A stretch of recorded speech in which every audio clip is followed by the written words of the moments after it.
اگر ایک دن دنیا کا تمام خام تیل ختم ہو جائے تو کیا ہوگا؟ یہ سوال بظاہر سادہ لگتا ہے، مگر اس کا جواب پوری انسانی تہذیب سے جڑا ہوا ہے۔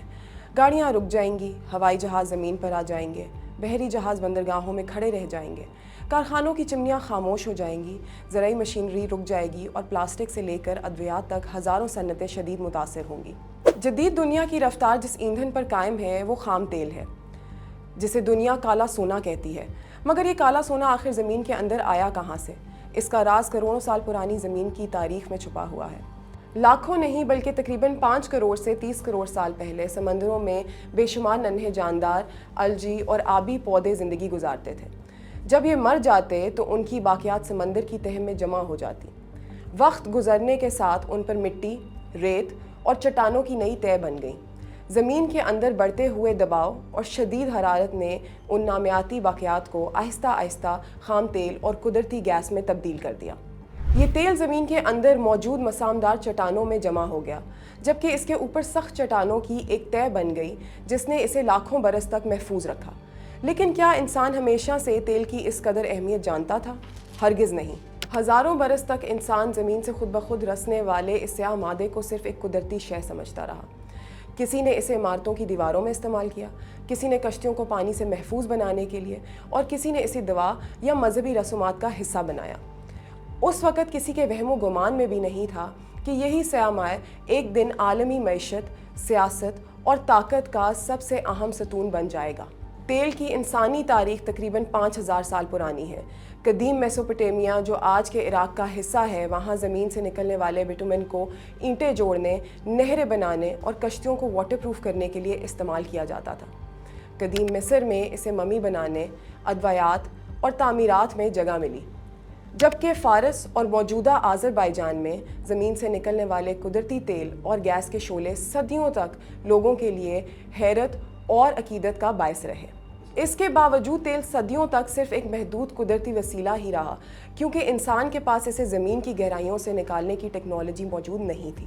پھر 19ویں صدی میں صنعتی انقلاب آیا۔ بھاپ کے انجن، ریل گاڑیاں، کارخانے اور نئی مشینیں ایک ایسے ایندھن کی تلاش میں تھیں جو زیادہ مؤثر، سستا اور بڑی مقدار میں دستیاب ہو۔ یہی وہ دور تھا جس نے تیل کی قسمت ہمیشہ کے لیے بدل دی۔ 1859 امریکہ کی ریاست پینسلوینیا کے قصبے ٹیٹس ویل میں ایڈون ڈریک نے دنیا کا پہلا کامیاب تجارتی تیل کا کنواں کھودا۔ اس ایک کامیابی نے ایک نئی صنعت کو جنم دیا۔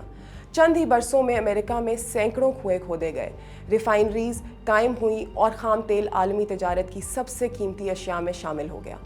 20ویں صدی کے آغاز میں ٹیکساس کے اسپنڈل ٹاپ میدان سے تیل کے عظیم ذخائر دریافت ہوئے، جبکہ 1908 میں ایران میں مشرق وسطیٰ کا پہلا بڑا تیل کا میدان سامنے آیا۔ اس کے بعد سعودی عرب، عراق، کویت، متحدہ عرب امارات اور دیگر خلیجی ممالک میں یکے بعد دیگر بڑے ذخائر دریافت ہوتے گئے۔ چند دہائیوں میں مشرق وسطیٰ دنیا کے توانائی کے نقشے کا مرکز بن چکا تھا۔ جیسے جیسے تیل کی اہمیت بڑھتی گئی، ویسے ویسے عالمی سیاست بھی اس کے گرد گھومنے لگی۔ پہلی اور دوسری عالمی جنگ نے ثابت کر دیا کہ صرف مضبوط فوج کافی نہیں، بلکہ اس کے لیے ایندھن بھی ضروری ہے۔ بعد ازاں تیل پیدا کرنے والے ممالک نے اوپیک قائم کی، جبکہ 1973 کے تیل بحران نے پوری دنیا کو یہ احساس دلایا کہ تیل صرف ایک تجارتی جنس نہیں، بلکہ عالمی طاقت کا بنیادی ذریعہ بھی ہے۔ پاکستان بھی اس داستان کا حصہ ہے۔ آزادی کے بعد ملک میں تیل اور قدرتی گیس کی منظم تلاش کا آغاز ہوا۔ 1961 میں حکومت پاکستان نے oil and gas development corporation قائم کی، جو بعد میں oil and gas development company limited OGDCL بن گئی۔ آج OGDCL ملک کی سب سے بڑی قومی تیل و گیس تلاش کرنے والی کمپنی ہے اور قومی توانائی کے شعبے میں مرکزی کردار ادا کر رہی ہے۔ پاکستان میں تیل کے اہم ذخائر پنجاب کے پوٹوہار پلیٹو، خصوصاً اٹک، راولپنڈی، چکوال اور جیلم کے علاقوں میں واقع ہیں، جنہیں ملکی تیل کی صنعت کا تاریخی مرکز سمجھا جاتا ہے۔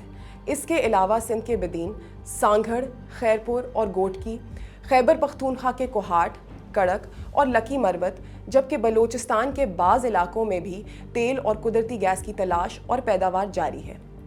اگرچہ پاکستان اپنی ضرورت کا کچھ خام تیل خود پیدا کرتا ہے، لیکن ملکی طلب کا بڑا حصہ اب بھی درآمد کیا جاتا ہے، جس پر ہر سال اربوں ڈالر کا زرمبادلہ خرچ ہوتا ہے۔ آج دنیا ایک نئے موڑ پر کھڑی ہے۔ موسمیاتی تبدیلی، کاربن کے اخراج اور محدود قدرتی وسائل نے حکومتوں کو شمسی، ہوائی، آبی اور دیگر قابل تجدید توانائی کی طرف متوجہ کر دیا ہے۔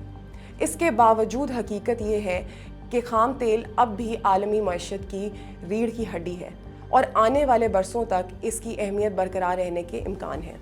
قدرتی چشموں سے نکلنے والے ایک سیاہ مادے سے شروع ہونے والی یہ کہانی آج کھربوں ڈالر کی عالمی صنعت، جدید ٹیکنالوجی اور بین الاقوامی سیاست تک پہنچ چکی ہے۔ تیل صرف زمین کے نیچے دفن ایک قدرتی وسیلہ نہیں، بلکہ انسانی ذہانت، صنعتی انقلاب، معاشی ترقی اور عالمی طاقت کی ایک ایسی داستان ہے جس نے جدید دنیا کی بنیاد رکھی۔ اگلی قسط میں ہم جانیں گے کہ زمین کے ہزاروں میٹر نیچے چھپے تیل کا سراغ کیسے لگایا جاتا ہے، جدید ڈرلنگ رگز کس طرح کام کرتی ہیں، خام تیل زمین سے باہر کیسے آتا ہے اور ریفائنری تک پہنچ کر پیٹرول، ڈیزل، جیٹ فیول اور ہزاروں دیگر مصنوعات میں کیسے تبدیل ہوتا ہے۔